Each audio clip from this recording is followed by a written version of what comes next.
Tripura Auto Rickshaw Worker Union ni Phil Thamchisa Songchajakma ni sal palaijaka kokti salo abono rogino CITU haste tangnogo pandani bisingtei banamo tisajaka yagulo CITU haste bedego kaisa Thwirima sikete panda Songchajaka o Thwirima sikete pandano chengeireka kecham mantri okra Manik Sarkar bono karibo Pandao manjaka CITU haste kasko Manik deno khoboite kubuniro প্রথম কথা হচ্ছে আজকে যে রক্তদান শিবিরের আয়োজন করা হয়েছে সিআইটির উদ্যোগে এবং আজকে যারা রক্ত দিচ্ছেন তারা হচ্ছেন অটো রিক্সা শ্রমিক ইউনিয়নের বন্ধুরা। আজকে তাদের ত্রিপুরায় অটো রিক্সা শ্রমিক ইউনিয়ন প্রতিষ্ঠা দিবস, এটা তারা প্রত্যেক বছরই করেন। তো আমি প্রথমত যেটা বলবো যে এই রক্তদান শিবির আয়োজনের জন্য তারা সবার কাছ থেকে ধন্যবাদ পাওয়ার যোগ্য এবং যারা রক্ত ইতিমধ্যে দিয়েছেন 17-18 জন দিয়েছেন, আরও যারা দিচ্ছেন তাদের আমি সুস্বাস্থ্য কামনা এবং এটার মধ্য দিয়ে নানা প্রতিকূলতা উপেক্ষা করে কিন্তু তাদের আসতে হচ্ছে। এখনও সবাই গাড়ি নিয়ে রাস্তায় নামতে পারছে না।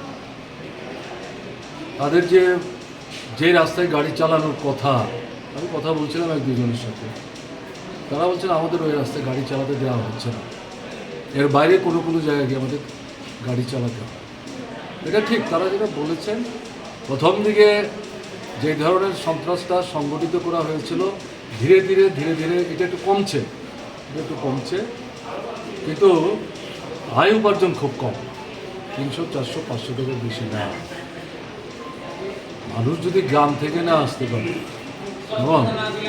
তাহলে পরে অটো রিক্সা মোটর গাড়ি থেকে নেমেই যারা উঠে বাজারে হাটে হাসপাতালে ইত্যাদি যায়, এই মানে সোয়ারি যারা প্যাসেঞ্জার যারা, এই সংখ্যাটা তো কম, গ্রামে কাজ নাই তো।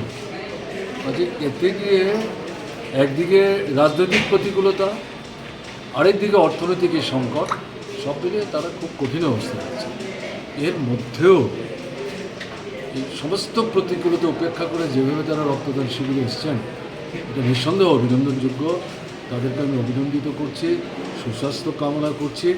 এটা হচ্ছে মানে মানবিক দায়বদ্ধতার বোধ, সমাজের প্রতি যে দায়বদ্ধতা তার নিদর্শন, এই ধারা তারা অব্যাহত রাখবেন, এটি আমার বিশ্বাস। যারা আসেননি মানে এই ধরনের কোনো অনুষ্ঠানই কোনো একটা নির্দিষ্ট সংগঠন করলেও সবাই একসাথে আসেন ঘটনাটা, কিন্তু যারা এসছেন এটাই তো বড় কথা। যারা আসেননি তাদের উদ্দেশ্যে আমাদের আহ্বান থাকবে যে সামনের দিনে আপনারাও এতে অংশগ্রহণ করবেন। এবং বিশেষ করে আমি যেটা বলবো যে যুবকরা, ছাত্ররা, তাদেরকে এখন উদ্যোগ নিয়ে আগ্রহ ভরে চেষ্টা চালাতে হবে এবং তারাও যাতে খুব দ্রুত রক্তদান শিবিরের আয়োজন করে। বর্তমান মুখ্যমন্ত্রীও দেখা যাচ্ছে রক্তদান নিয়ে বিশেষ পদক্ষেপ নিচ্ছে, আপনি প্রাক্তন মুখ্যমন্ত্রী হিসেবে কী বলবেন? ভালো তো, খুব ভালো। এই যে উদ্যোগটা নিয়েছেন এটা ভালো। এটা তার দলের কর্মীদের কাছে বা তাদের দলের যারা অল্প বয়সের আছে তাদের কাছে একটা ইতিবাচক বার্তা যায়।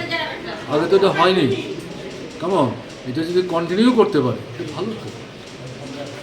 এটা মানবিক দায়বদ্ধতার যে বোধ এবং চেতনা, এটাকে বিকশিত হতে সাহায্য করবে এবং এগুলি যত হবে, হিংসা বিদ্বেষ, এগুলো অনেকটা কমবে, কিন্তু এটা হওয়া ভালো। এবং রক্তের তো এমনিতেই প্রয়োজন আছে, সঙ্গে সঙ্গে তার যে সামাজিক দিক, এই দিকটাও আছে। দুটো মিলিয়ে সরকার থেকেই তো বিশেষ করে উদ্যোগ গ্রহণ করা দরকার।